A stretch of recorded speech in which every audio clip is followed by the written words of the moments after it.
Hello जी, hello सबको। अभी हम लोग आज अपने नेक्स्ट सीरीज़ में जाने वाले हैं। अगर सबको याद है और सबने प्लेलिस्ट देखी है तो what are we doing over here, हम लोग कर रहे हैं chemistry for NEET rapid revision, right. अब यहाँ पे हम लोगों ने पिछली वाले उसमें स्ट्रक्चर ऑफ एटम को हम कंटिन्यू करने वाले हैं। तो स्ट्रक्चर ऑफ एटम का this is part 3 which we are going to do.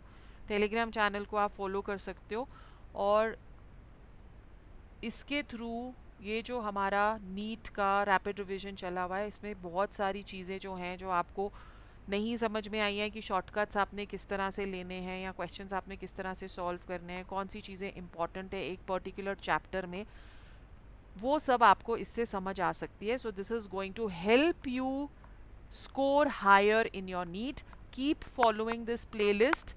You are going to get videos regularly.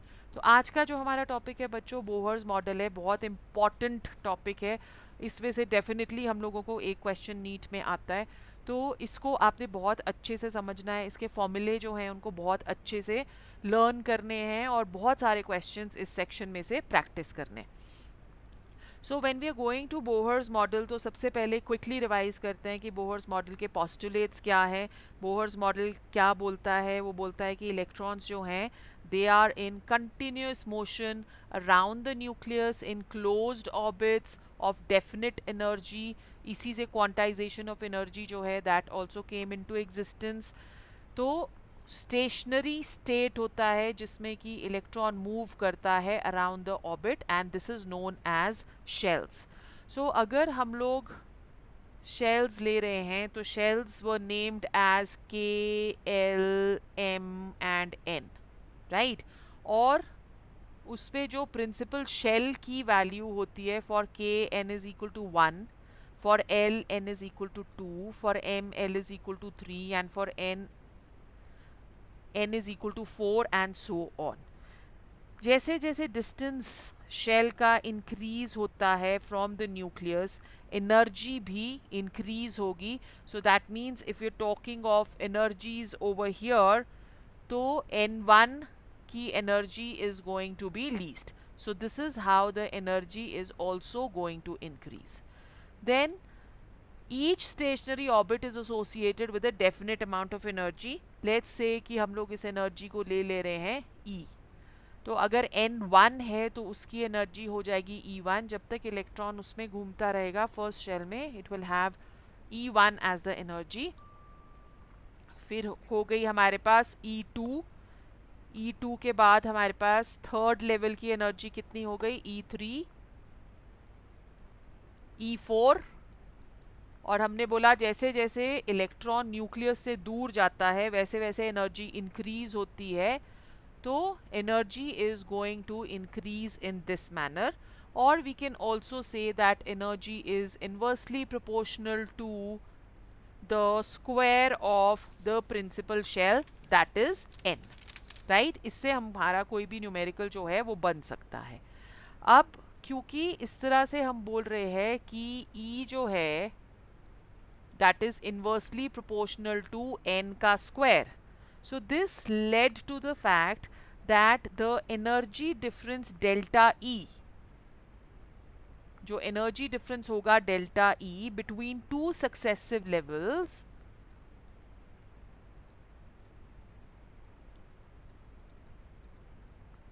will follow an opposite trend, क्योंकि ये कम होता रहता है। It will keep on becoming smaller. So which means जो energy of transition है E2 to E1, again this is important, सबसे ज़्यादा होती है। then E3 to E2, then it is going to be E4 to E3. So this is how the energy of transition is going to vary. इस पे से, इस topic पे से भी हम लोग एक क्वेश्चन एक्सपेक्ट कर सकते हैं।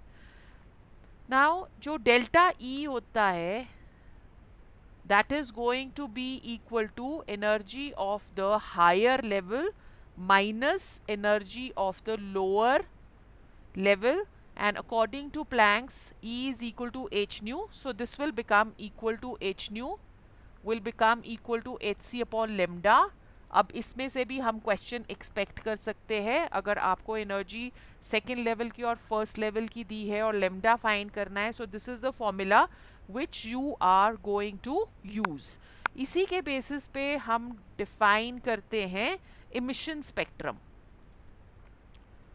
सो what is emission spectrum? Emission spectrum में इलेक्ट्रॉन जो है that is going to jump from N2 to N1, वापस आ रहा है हायर एनर्जी स्टेट से to the lower energy. Electron will jump from N2 to N1. So over here N2 is greater than N1. So absorption में higher level से lower level पे आता है, सॉरी इमिशन में हायर लेवल से lower level पे, मतलब excited level से ग्राउंड लेवल पे आएगा। और एब्जॉर्प्शन स्पेक्ट्रम कब बनता है?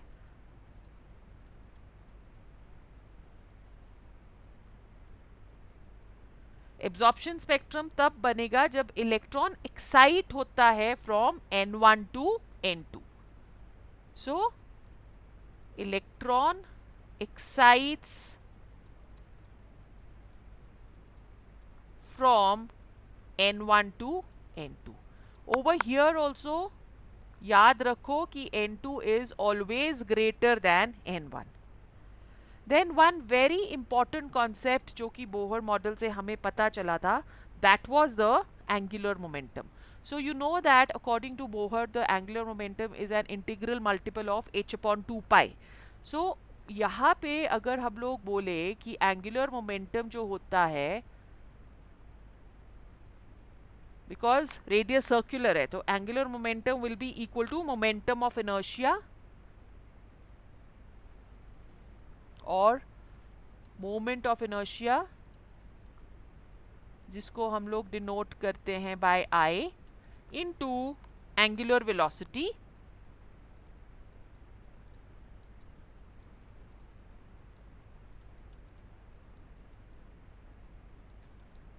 which is omega। ठीक है, तो ये हमारे पास आ गया कि मोमेंट ऑफ इनर्शिया जो है that is equal to mr² into angular velocity which is equal to v upon r। सो इसे जब आप कैलकुलेट करते हो तो एंगुलर मोमेंटम आपका क्या आ गया? mvr। Correct. Now according to Bohr mvr that is an integral multiple of h upon 2 pi, which gave us the idea of quantization of angular momentum, which was one of the biggest application or breakthrough in the model of atom by Bohr. So mvr that is equal to nh upon 2 pi. So this gave us the quantization of angular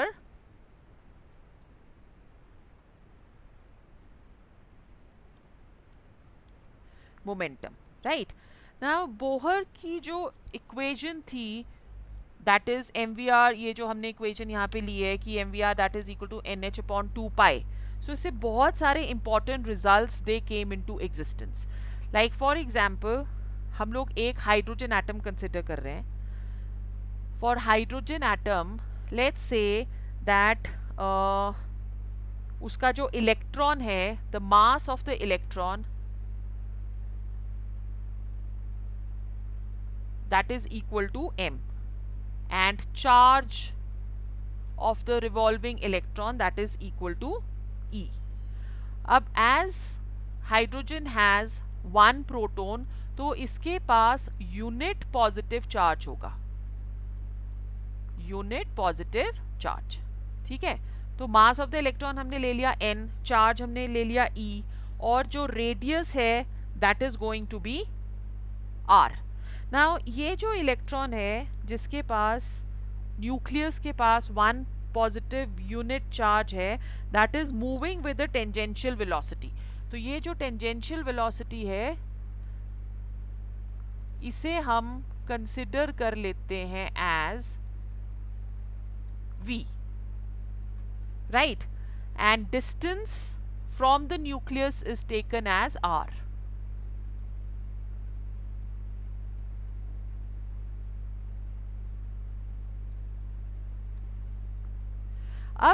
ये हमने पढ़ा है कि एक centripetal force जो है वो ज़रूरी होता है ताकि इलेक्ट्रॉन मूव करता रहे, राइट और इलेक्ट्रोस्टैटिक फोर्सेस ऑफ अट्रैक्शन जो है between the electrons and the nucleus that is balanced. So centripetal force balance करता है इलेक्ट्रोस्टैटिक अट्रैक्शन को.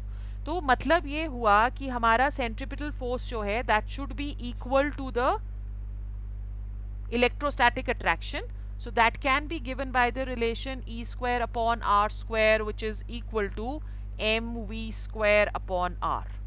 Now we know that already mvr according to Bohr that is equal to nh upon 2 pi. ठीक है. सो ये हमारे पास एक relation already present है. तो इन दोनों रिलेशन से हम लोग कैलकुलेट कर सकते हैं number one the radius. So what are we saying over here? E square upon R square that is equal to mv square upon R, and mvr is equal to दो relations है हमारे पास. mvr that is equal to nh upon 2 pi. तो E square upon R square हमारे पास क्या आ जाएगा? That will be equal to m n square h square upon m square into r square into 4 pi square into r. इसे solve करते हैं तो हमारे पास ये आ जाता है n square h square upon 4 pi square m e square. Okay तो r n की वैल्यू हम इससे कैलकुलेट कर सकते हैं. The value of r n over here that becomes equal to, because h p constant है, 4 भी कॉन्स्टेंट, पाई भी कॉन्स्टेंट, एम भी कॉन्स्टेंट, ई भी कॉन्स्टेंट. सो इस पूरे को हम लोग एज कॉन्स्टेंट ले सकते हैं. तो r n that would be equal to n square into let's say this is a naught. Now over here this a naught is a constant और ये जो ए नॉट की वैल्यू है that can be calculated by the equation that is a naught is equal to h square upon 4 pi square m e square.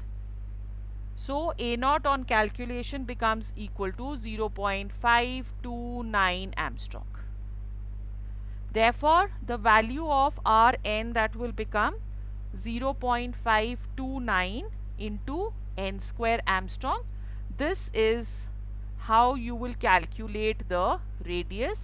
Please keep in mind कि ये 0.529 हम लोग लगा रहे हैं अगर हम unit Armstrong रख रहे हैं.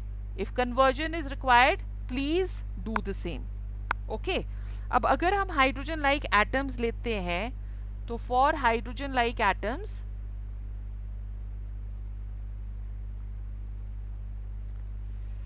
the value of Rn that will become equal to Rn of hydrogen divided by Z. Okay. और हाइड्रोजन के लिए आपने कैलकुलेट ये क्या करा है? You have calculated it as 0.529 into n square. So this can become equal to 0.529 into n square upon Z.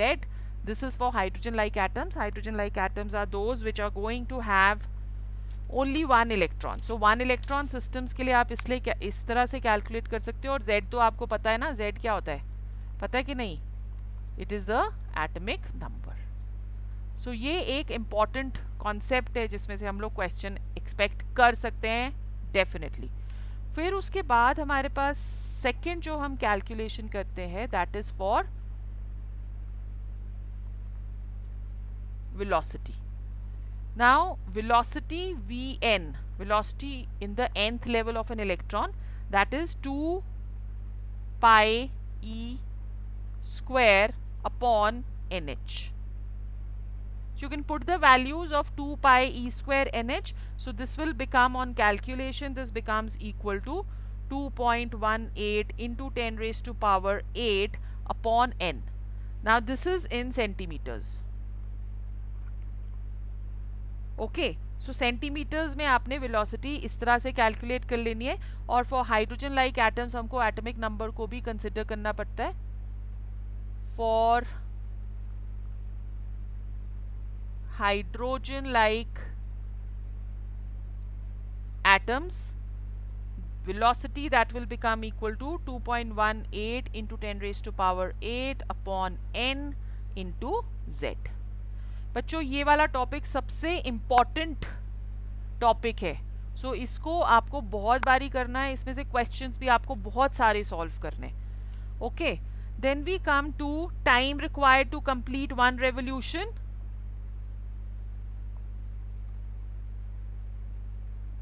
Time required to complete one revolution. So T can be calculated as 2 pi r n upon velocity। ठीक है, और उसी तरह से आप calculate कर सकते हो नंबर ऑफ रेवोल्यूशंस पर second. So number of revolutions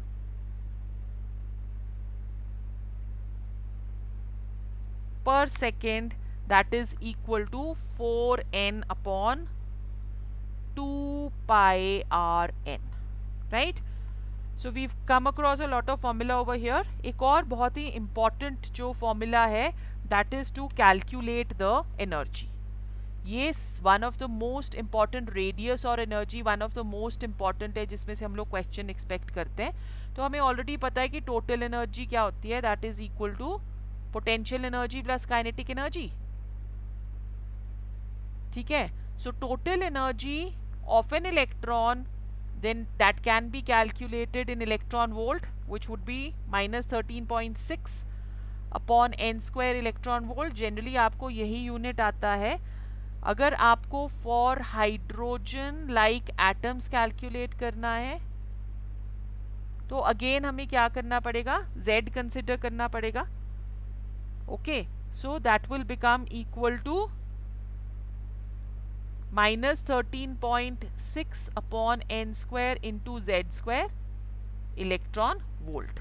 Now if you have to calculate the energy in ergs, so E total in ergs can be calculated by taking a constant over here, which would be 21.77 into 10 raised to power minus 12 upon n square into z square ergs।